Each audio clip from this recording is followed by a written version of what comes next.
그리스도 안에서 은혜와 평화가 넘치시기를 빕니다. 누가복음 9장 1절에 보면 예수님께서 제자들을 불러 모으시고 귀신들을 제어하며 병을 고치는 능력과 권위를 주시겠다고 말씀하셨습니다. 과연 예수님이 말씀하신 귀신을 제어하며 병을 고치는 능력은 이해하겠는데 권위를 주신다고 하셨습니다. 이 권위란 과연 무엇을 의미하는 것일까요? 사무엘상 4장에 보면 엘리의 두 아들 비나스와 홈니가 블레셋 사람들과 싸우면서 언약궤를 전쟁터에 가지고 갔습니다. 언약궤는 권위를 상징하죠.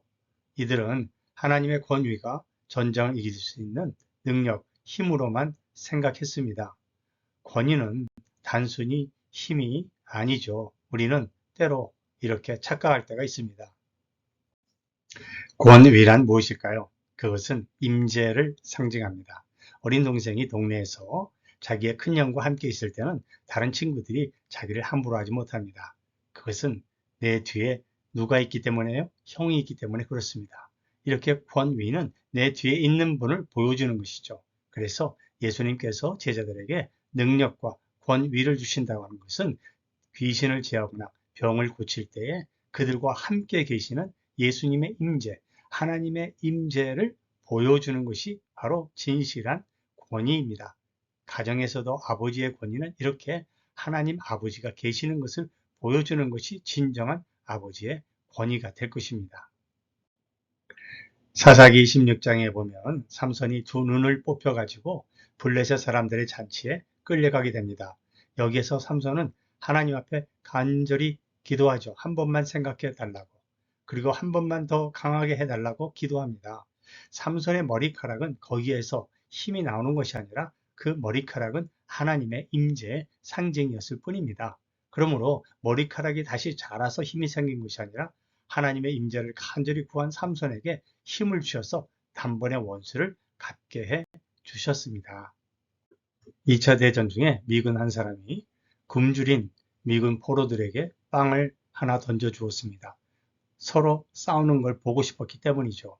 그런데 그 빵을 받아든 미군이 높이 들고 이 빵으로 우리가 성만찬을 거행합시다 라고 해서 거기서 미군 포로들이 함께 기도하고 찬송하며 빵을 나누게 되었습니다. 거기에 하나님의 임재하심과 권위가 있게 되었습니다. 오히려 빵을 던져준 독일군이 초라하게 된 것입니다.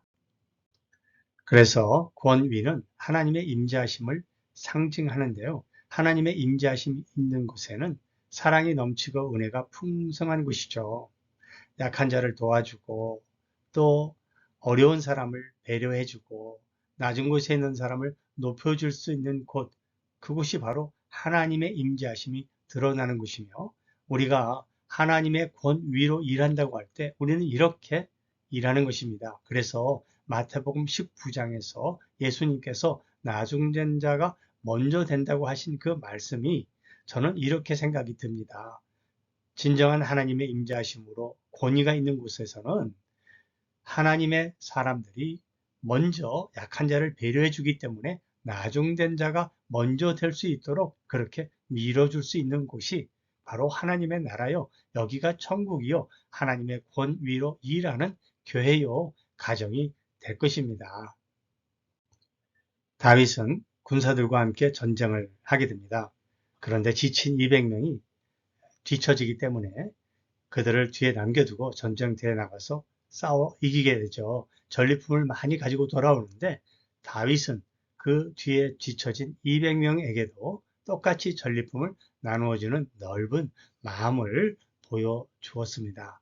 저는 이것이 바로 하나님의 권위로 일하는 사람의 참 모습이라고 느껴집니다.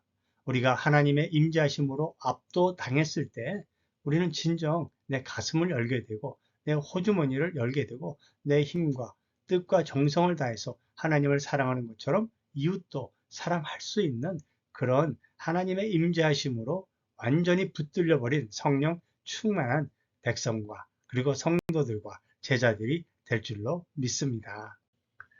시편 37편 23절 24절에서 시편 기자는 하나님께서는 우리의 걸음을 정해 주시고 우리의 길을 기뻐하셔서 우리가 넘어지지만 아주 엎드러지지 않는 것은 하나님께서 친히 그의 손으로 우리를 붙들어 주시기 때문이라고 하셨습니다. 예수님께서 제자들에게 능력과 권위를 주셨다고 했는데 바로 하나님께서 우리에게 능력과 권위를 주신 것은 그 하나님의 권위로 서로 마주보기, 기뻐해주기, 또 안아주기, 머리 쓰다듬어주기, 미소 짓기, 이렇게 서로를 배려하며 서로를 품어주며 안아줄 수 있는 성도의 삶이 우리 가운데 풍성해지는 것을 하나님이 원하십니다. 그런 능력으로 또 권위로 승리하시기를 주님의 이름으로 축복합니다.